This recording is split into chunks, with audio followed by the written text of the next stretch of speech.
우리를 주님의 신부, 사랑스러운 신부로 맞아주시는 우리 주님의 은혜와 평강이 예배하는 모든 성도님들의 가정과 심령에 넘치시기를 축복합니다. 요한계시록 말씀을 계속 읽어가고 있는데 어떤 분이 이 교회 오래 다니신 분이 좀 어렵습니다. 요한계시록이 자꾸 어렵다고 그렇게 말씀이 어렵습니까? 쉽습니까? 사실은 요한계시록이 그렇게 어려운 말씀이 아닌데 어렵게 그렇게 느껴진 것은 제가 이 말씀을 잘 못 전달을 해서 그런 것이 아닌가 그런 생각을 해 봅니다. 요한계시록의 말씀이 표현이 이렇게 환상이 있고 비유가 있어서 그렇지 이것은 특별히 우리가 사실은 해석할 필요도 없습니다. 주제는 똑같습니다. 다른 성경들과 함께 예수님께서 우리의 구원이시다, 예수님만이 찬양 받으실 분이다 하는 것이 요한계시록의 주제입니다. 우리의 구원자는 예수님이다 하는 것, 다른 것이 없습니다. 그냥 믿으면 됩니다.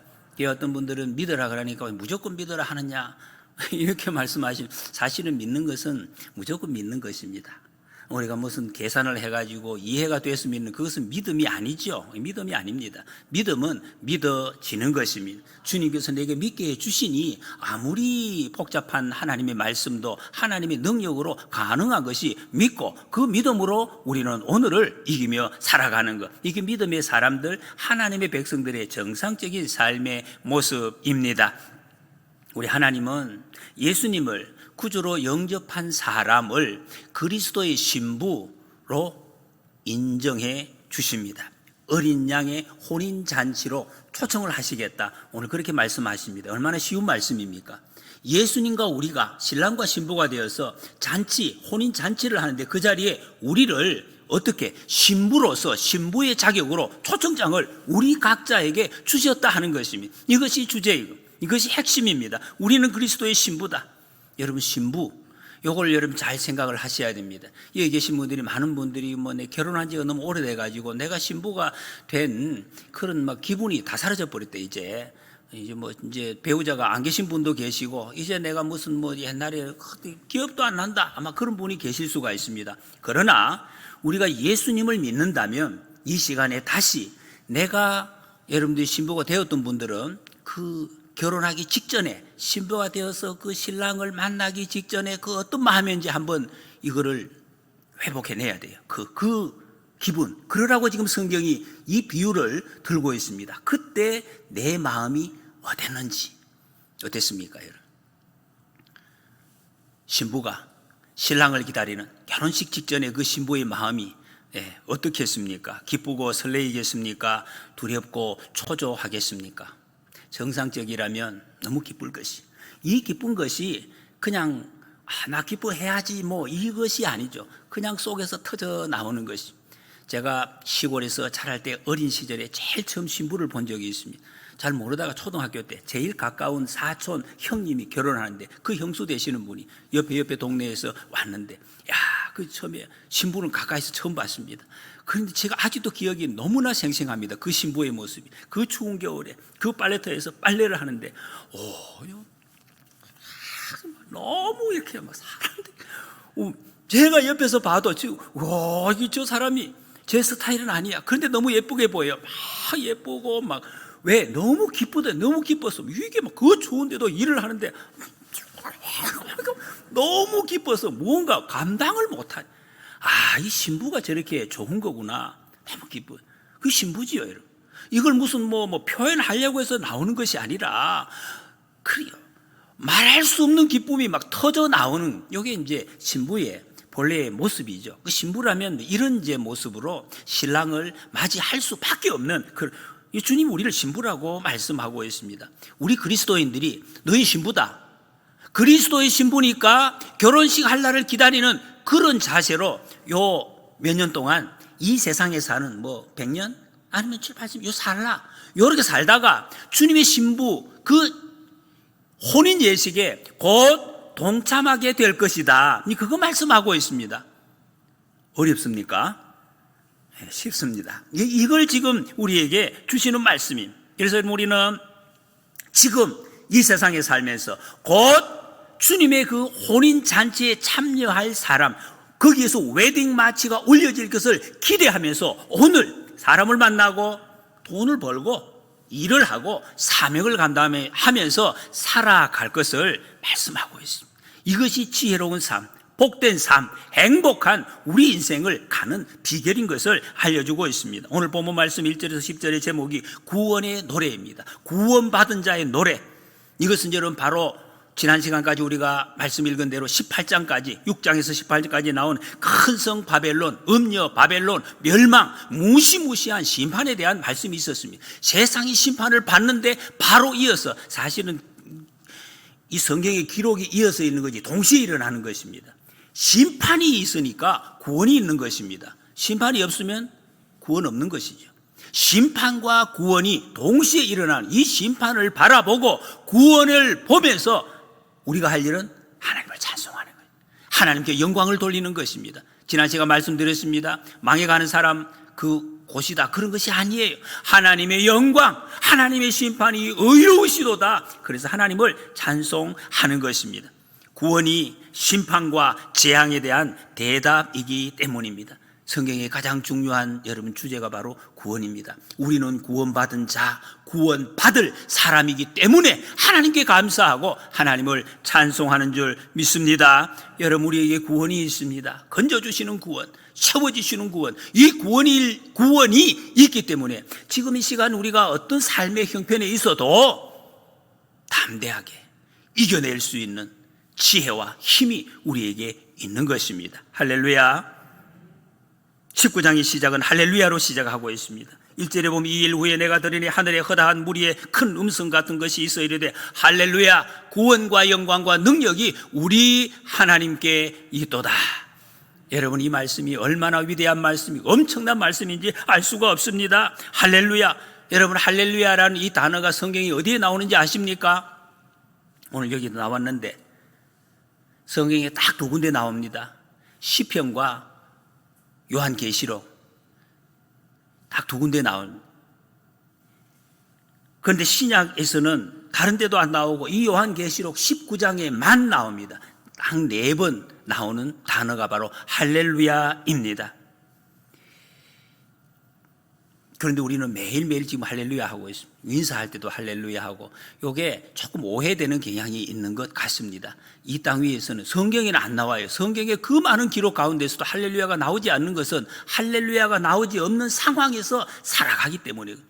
그런데 하나님의 구원의 영광을 보았을 때 할렐루야, 이 지금 찬송을 외치고 있습니다. 이 본문이 어디서 나온다 그랬습니까? 무서운 심판, 무섭게 벌어지는 이 재앙 가운데서 하나님의 구원을 바라본 하나님의 백성들, 그 성도들 입에서 터져 나오는 것이 할렐루야이라는 것이 할렐루야. 할렐 찬송하라. 야 여호와, 여호와를 찬송하라 하는 것이 할렐루야입니다.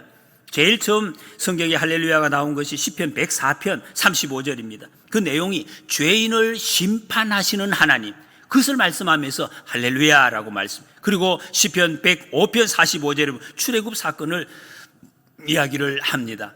이스라엘 백성들이 애굽에서 구원함을 받고 따라오던 애굽의 군사들이 멸망을 당하는 그 심판과 구원, 그 자리에서 할렐루야라는 찬송이 나오고 있습니다. 심판과 구원이 있을 때 성경은 할렐루야 합니다.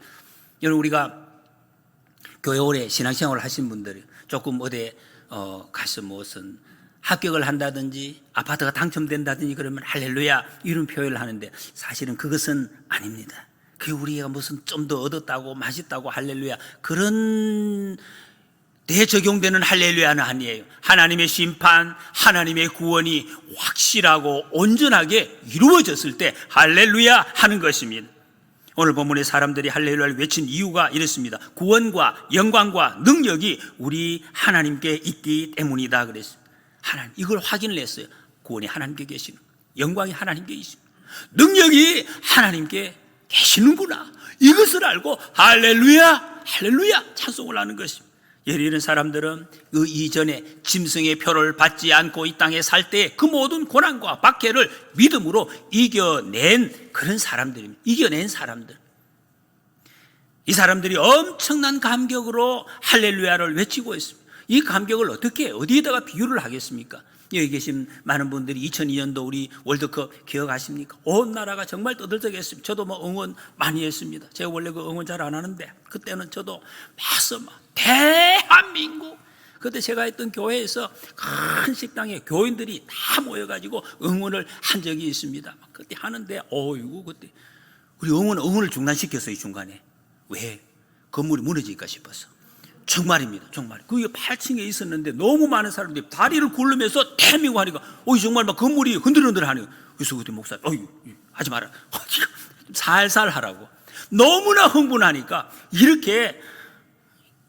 여러분, 이 함성은 아무것도 아닙니다. 할렐루야. 하나님의 구원이 성취된 그 모습을 볼 때 하나님을 찬송하는 할렐루야는 이루 말할 수 없는 우렁찬 음성이란. 6절에 보니까 또 내가 들으니 허다한 무리의 음성과도 같고 많은 물소리와도 같고 큰 우레소리와도 같은 소리로 이르되 할렐루야, 주 우리 하나님 곧 전능하신 이가 통치하시도다. 막혔던 찬송이 전에는 뭐 어떻게 몰랐는데 이것이 완전히 터져나와서 엄청난 음성으로 많은 물소리와 같고 큰 소리와 같은 이 소리로 할렐루야 외치는 것입니다.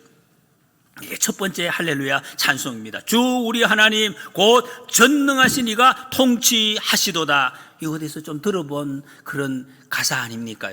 핸델의 오라토리오 할렐루야 2막의 마지막에 나오는 그 할렐루야 찬송이 여기서 나온 것입니다. 이 작시자가 전해오는 그 기록에 보면은 이 핸델이 물론 가장 유명한 핸델의 이제 이 작품인데 천국의 환상을 보고 이 할렐루야를 작곡을 했다고 그래요. 그래서 이 듣는 사람들은 너무너무 하는 감동을 느끼니 그래서 사람들이 이제 뭐 일어서기도 합니다. 전능의 주가 다스리신다. 할렐루야 할렐루야 할렐루야. 왕의 왕 주의 주 할렐루야 할렐루야 막 외치고 있습니다. 영원히 할렐루야라고 이 본문에서 나온. 그리고 이 말씀이 주 기도가 이루어진 상황입니다. 여러분, 우리가 매일 오늘도 기도했습니다. 하나님의 나라가 오게 하시며. 하나님의 나라가 뭡니까? 하나님이 다스리시는 하나님의 통치가 완전히 이루어졌습니다. 할렐루야 할렐루야 하는 것입니다. 마지막 날 믿음을 지킨 순교자들이 부활해서 외칠 찬양. 여러분, 아직까지 우리가 경험을 못했기 때문에 비교할 수는 없어요. 어떤 기쁨에 어떤 그 환희의 비교를 할 수가 있겠습니까? 어떤 여러분 기쁨을 가져보셨어요? 어릴 때 이 부모님을 살짝 속여가지고 거짓말을 해가지고 용돈을 좀 더 타냈을 때 그 어떤 재미, 그게 재미라고 한다면 그 이후에 부모님께 용돈을 갖다 드리는 그 재미와 그게 비교를 할 수가 있겠습니까? 차원이 다른 거죠. 차원이. 여기서 말하는 할렐루야는 세상에서 여러분 그 어떤 것을 얻어서 그런 것과 완전히 다른 것입니다. 정말 이것을 안다면 우리는 지금 오늘 여러분 이 세상에 살 때 세상에 보여지는 뭐 그런 것들, 아이고 악한 사람이 잘 되는 것, 그거 억울해 할 필요가 없습니다. 하나님 앞에 기도하는 거 빨리 응답되지 않는다고 너무 답답해 할 필요도 없어요. 내 병이 빨리 회복되지 않는다고 뭐 그렇게 마음 아파할 이유도 없습니다. 내 뜻대로 이루어지지 않는다고 막 흥분을 해가지고 그럴 필요가 없다는 것입니다. 왜? 우리는 하나님의 구원, 하나님의 온전하신 능력, 그것을 찬송할 할렐루야를 외치게 될 사람이기 때문입니다. 믿으시기 바랍니다. 여러분이 할렐루야를 외치면서 7절에 보면 어린 양의 혼인 기약이 이르렀다 그랬습니다. 이 찬송과 혼인 잔치가 바로 이어지는 것입니다. 혼인 기약이, 이것이 구원의 완성을 설명하는 말씀입니다. 어린 양은 예수님이십니다. 성경에 어린 양이신 예수님이 그 신부된 우리를 초청해서 혼인 잔치를 하겠다. 성경에 보면 여러분이 성도를 신부다, 교회를 신부다라고 말씀합니다. 7절에 보면 그의 아내가 자신을 준비하였으므로 기뻐한다 그랬습니다. 이 기쁨이 어디서 나오느냐? 자기를 준비했다. 이게 무슨 준비겠습니까? 이 땅에서 모든 어려움과 고통을 이겨냈다는 것이, 이겨내고 신부의 자리를 잘 지켰다, 정결한 자리를 지켰다, 견뎌냈다는 것을 의미하고 있습니다. 창세기에서 결혼이 나옵니다. 하나님께서 남자와 여자를 만드시고 결혼을 만드셨는데 그 결혼이 불완전하게 되어 있습니다. 결혼을 통해서 힘든 일이 생겼습니다. 그런데 이 요한계시록에서 마지막에 결혼이 완전한 결혼의 모습을 보여주고 있습니다. 천국에, 이 땅에 살던 우리 인생이 하나님 나라 천국에서 완전한 결혼을 이루어 하나님과 함께 영원히 사는 것, 이것이 우리 인생을 향한 하나님의 계획입니다. 미리 우리가 하나님께서 알려주십니다. 하나님이 이 구원의 완성을 결혼으로 설명을 합니다. 얼마나 간단합니까? 우리가 이미 알고 있는 결혼을 하나님께서 구원을 이렇게 설명을 하십니다. 여러분, 결혼식은 영광스러운, 하나님의 영광스러운 상징입니다. 우리는 조만간에 천국에 주님 앞에 갔을 때 이 결혼식이 진행이 돼요. 결혼 예식이. 그런데 주님은 지금 현재 우리를 보고 그냥 스스럼 없이 너희들은 그리스도의 신부다, 이렇게 말씀을 하십니다. 왜 이렇게 말씀을 하십니까? 에베소서 25장에도 그렇게, 마태복음 25장에도 천국을 비유하면서 그렇게 말씀을 하고 있습니다. 신랑 되신 예수님께서 다시 오시는 그때에, 그날을 혼인 잔치에 또 비유를 하십니다. 이것은 당시에 유대인들 이 혼인 예식을 알면은 그대로 알 수가, 예수님의 비유는 전부 그 당시에 사람들이 쉽게 알 수 있는 그런 예화를 다 말씀을 했습니다. 당시에 혼인 그 풍습이 어땠는가? 처음에는 우리나라하고 비슷비슷한 것 같아요. 부모들이 약조를 합니다. 딸리는 부모하고 자네 아들하고 우리 어떻게 딸하고 한번 맺어 줍세. 그럼 뭐 그러세. 그러면 뭐 되는 거예요. 그래가지고 며칠 날 그러면은 한번 다음 달에 둘이 만나게 합세. 그러세. 이래가지고 둘이 이제 만나는 거예요. 근데 둘이 만나가지고 뭘 하느냐? 옛날에는 뭐 만나고 딴 게 하는 것도 없어요. 이제 처녀는 그냥 고개를 숙이고 있는 거죠. 제 어머니한테도 말씀을 드렸어요. 우리 어머니, 우리 아버지 얼굴도 제대로 못 보고 결혼을 했다고 하니 둘이 만나기는 했는데 뭐 계속 숙이고 있어가지고 어떻게 생겼는지 뭔지 모른다. 그래서 뭐 부끄러워서 숙이는 것도 있고, 원래 성격은 그게 아닌데 우리 어머니는 숙이는 성격이 아니에요. 그런데도 그때는 집에서 교육을 받았다. 네 오늘 가면 고개 숙이고 있어라. 그러면 계속 이제 숙이고 있다가 그러다가 이제 결혼을 이제 이렇게 하는 거죠. 그러면 이제 뭐 하기로 하자, 이래 되는 거죠. 그러면은 신랑이 만나고 집에 갔다가 지참금을 당시에는 준비를 해요. 그 신부에게 꼭 이제 지불해야 되는, 그걸 갖다가 친구들과 함께 와서 신부에게 지참금을 지불하는 그 순간 혼인이 확정이 되는 것입니다. 정혼이 되는 거예요. 정혼. 요셉과 마리아가 요 상태, 정혼한 상태라는, 그러면 결혼이 되는 거예요. 같이 살지는 않아요. 지참금을 주고 혼인을 확정하고 신랑은 집으로 갑니다. 뭐 하느냐? 그때부터 이 신랑은 신부를 모시고 와서, 데리고 와서 살 집을 준비하는 거예요. 야간 이 기간이 1년 정도 되는데 그 후에 다시 친구들과 함께 신부의 집으로 갑니다. 가서 신부를, 그게 자지 않고 신부를 데리고 자기 집으로 옵니다. 와서 그때 이제 잔치를 한 일주일 동안 하면서 본격적인 결혼 생활이 시작이 되는, 이게 이제 당시의 결혼식의 어떤 모습이었습니다. 이 말씀을 배경으로 해서 예수님께서 요한복음 14장을 말씀하신 겁니다. 신랑이 지참금을 주고 갈 때 내가 그랬어요. 너희가 너희를 위하여 거처를 예비하러 가노니, 내가 너희를 위한 거처를 예비하면 다시 와서 너희를 데리고 나 있는 곳에 너희를 있게 하겠다. 이 말씀입니다. 신랑이 내가 너희를 위해 처소를 다 준비해 놓고 오겠다, 그런 말씀. 만약에 이 정혼한 다음에 만약에 신랑이 죽었을 경우 신부는 과부가 되는 거예요. 왜냐하면 결혼한 상태이기 때문에. 예수님께서 우리를 신부로 이렇게 여기신다는 것입니다. 그러면 신부는 어떻게 하느냐? 그때부터 정혼한 다음부터는 신부를 준비하는 거예요. 신랑이 언제 오실까? 신랑 맞을 준비를 하는 것입니다.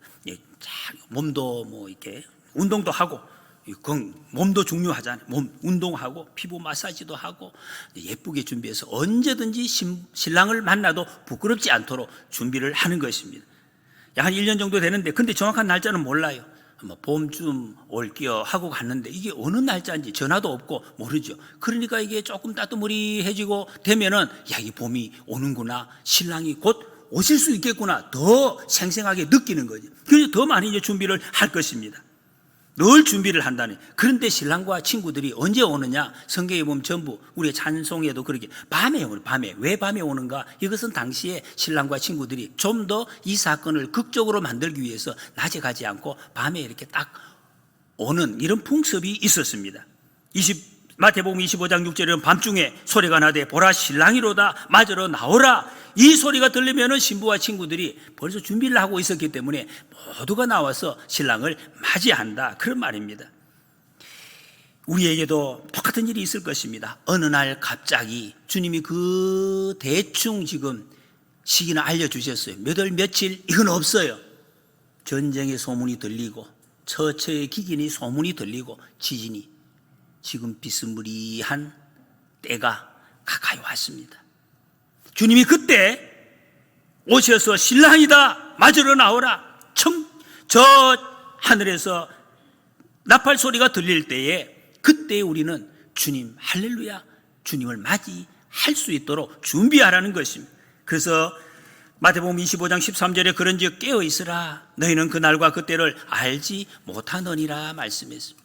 잠도 자지 않고 24시간 그런 말씀이 아니죠. 영적으로 항상 준비되어 있으라는 것입니다. 여러분, 주님 우리가 아름다운 아버지 집에서 영원토록 살도록 지금 준비하고 계십니다. 주님이 지금 뭐 하고 계시는지 우리가 알고 있어야 돼요. 우리가 예수님에게 된 날 하나님은 우리와 그 그리스도를 정혼한 사람으로 정해주셨다는 것입니다. 우리는 정혼한 사람입니다. 그리스도가 우리의 신랑입니다. 우리는 신부가 되었다는 것입니다. 요한계시록은 당시에 목숨을 걸고 믿음을 지켜야 하는 사람들에게 그리스도와 정혼한 사람이라는 것을, 이 사실을 확인시켜 주심으로 그 믿음을 잘 지킬 수 있도록, 이길 수 있도록 확신을 시켜 주, 내가 반드시 너희를 데리러 올 것이다, 이 약속을 확인시켜 주십니다. 여러분, 그 구원의 은혜와 감격이 가운데서 할렐루야 노래가 터져 나오고 이 하나님을 알면 정말로 하나님의 자녀들의 입에서 나올 말은 이거밖에 없습니다. 할렐루야, 할렐루야, 할렐루야. 8절에 보면 그에게 빛나고 깨끗한 세마포 옷을 입도록 허락하셨으니 이 세마포 옷은 성도들의 옳은 행실이로다 했습니다. 신부가 잔치에 그냥 오면 안 됩니다. 절대 안 된다. 깨끗한 세마포, 당시에 실제로 그랬습니다. 가장 좋은 옷, 모든 훌륭한 보석들 깨끗하게 단장하고 나와야 되는 거예요. 신부에게만 허락된 옷이, 친구들이 이렇게 입으면 안 돼요. 친구들은 비슷하게 입어도 안 돼요. 더 예쁘면 안 돼요. 신부가 가장 예쁜 것입니다. 이 세마포가 성도들의 옳은 행실이라 그랬습니다. 성도들의 옳은 행실, 이거 없으면 세마포 옷이 없다는 뜻입니다. 신부가 만약에 여러분이 이게 준비가 안 돼서 옷에 냄새가 난다, 그 신랑을 맞을 수가 없는 거죠. 부끄러움을 당하는 것입니다. 파혼당하는 것입니다. 부끄럽다는 것입니다.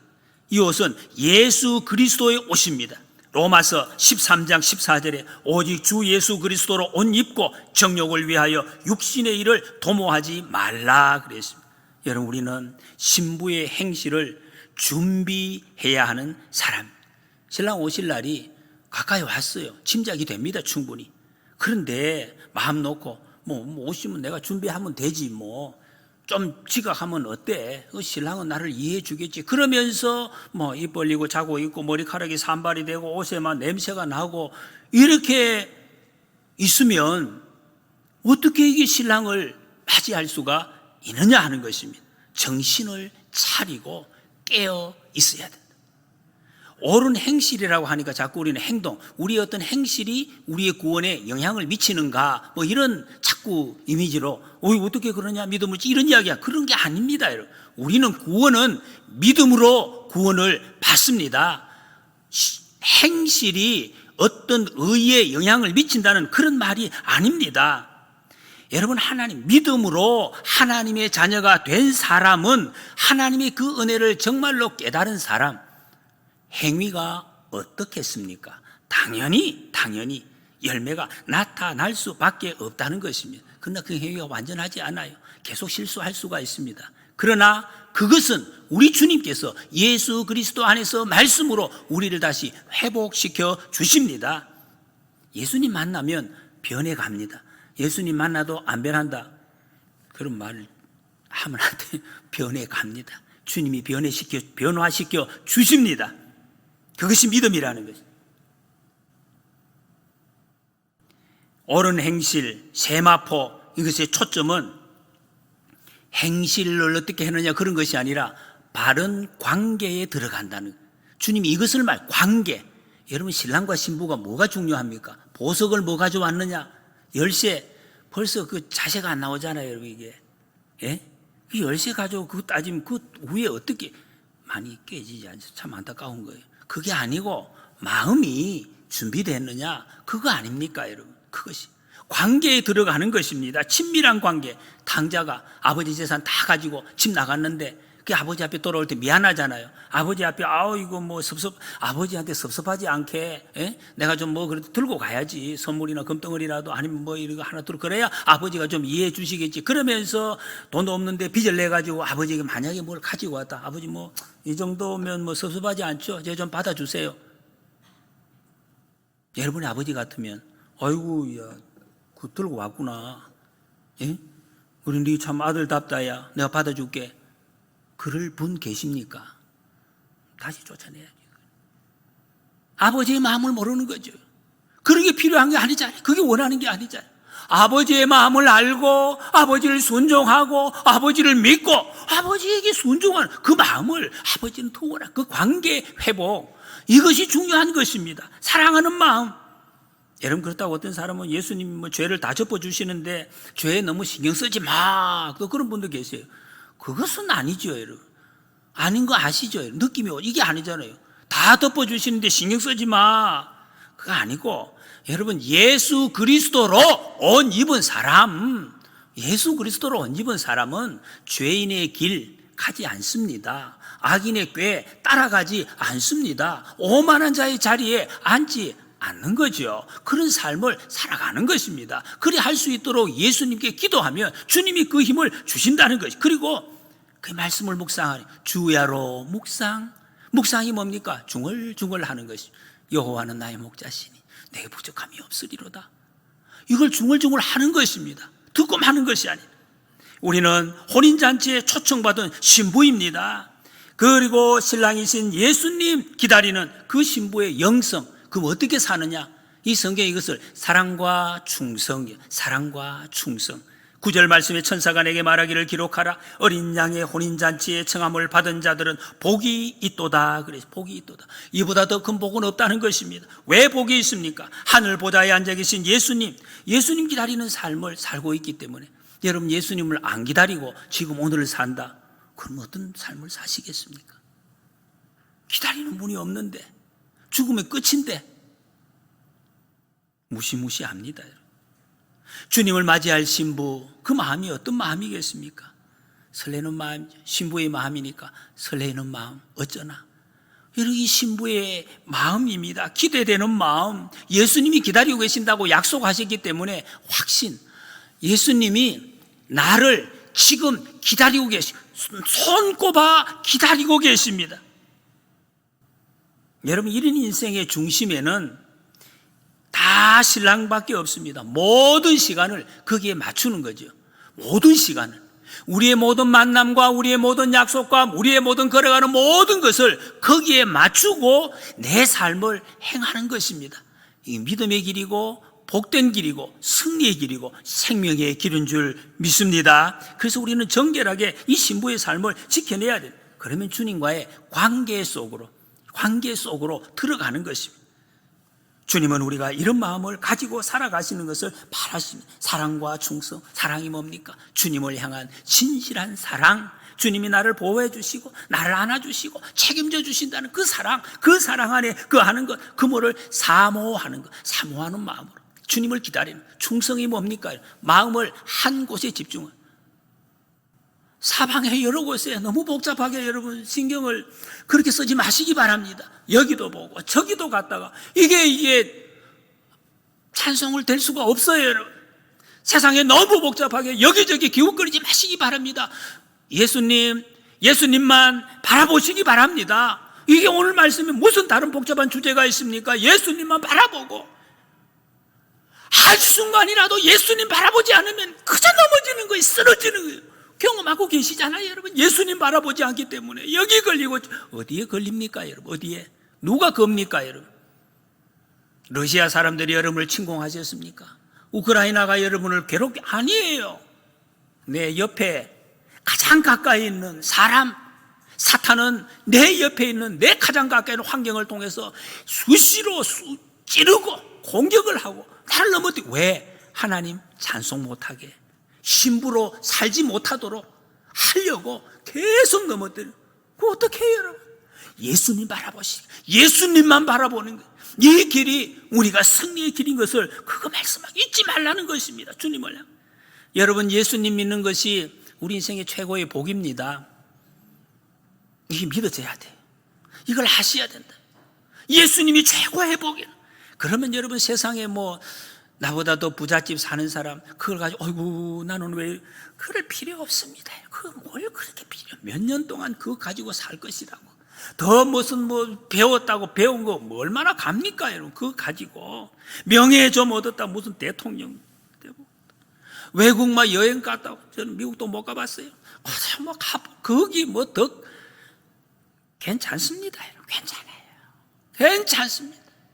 그 세상에서 무슨 70년, 80년, 30년, 20년 그런 거 더 누렸다고 해서 주님 앞에, 여러분, 하나님 앞에 영광이 있을 것이다. 이 영광이 약속된 우리에게 뭘 그렇게 그런 것이 중요하겠습니까?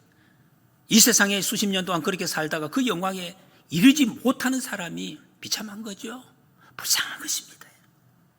천국에 들어간 성도들이 할 것은 할렐루야밖에 없습니다. 우리는 어린 양 그리스도의 신부임을 믿습니다. 우리는 신부로서 살아야 돼요. 신부가 짜증을 낸다, 신부 아닌 것 같아요. 그렇잖아요, 여러분. 신부가 막 짜증을 내고 드레스 입고 막 짜증을 내고 막 원망하고 이러면 신부 맞나 그러지 않습니다. 신부는 그럴 수가 없죠. 우리는 신부로 살아야 돼요. 신부로 살아야 돼요. 기쁨을 회복해야 됩니다. 신부가 이런 무표정하게 아무런 표정 없이 가만히, 그것도 이상한 거죠. 그게 이상해요. 그럴 수가 없어요. 여러분, 내 마음속에 있는 기쁨을 표현하시기 바랍니다. 예수님 때문에 내게 주신 기쁨을 마음껏 표현하는 연습을 하시기 바랍니다. 말씀을 읽고 말씀을 묵상하면서 기쁨을 회복해야 돼요. 사탄이 자꾸 신부의 기쁨을 빼앗아 가려고 합니다. 얼마나 발악하는지 몰라요. 예배 마치고 나가시다가도 아마 그런 일 당할 수가 있어요. 탁 부닥치는 순간에. 그러지 마시고, 예수님, 제가 어떻게 여러분 말씀드리면 요거 지금 좀 되겠습니까, 여러분? 예수님만 바라보신다. 예수님을 바라보고 그 예수님 따라서 손잡고 가는, 그 예수님 믿는 사람, 신부로서 살아가는 사람, 신부인데 내가 신부인 줄 아는 사람, 그리고 그거 모르는 사람, 여러분, 이 세상 살아가는 방법이 완전히 다릅니다. 어떤 분은 나는 신부 자격이 없다고, 왜? 너무 예수님 신부처럼 깨끗이 살아야 되는데 너무 음란하고 방탕하고 내가 신부로 하고 말하기가 너무 부끄럽습니다. 안 될 것 같아요, 신부로. 막 그런 사람들이 있어요. 자책을 해가지고 나는 안 될 것 같다고. 그런 분 혹시 계십니까? 계실 수 있어요, 충분히.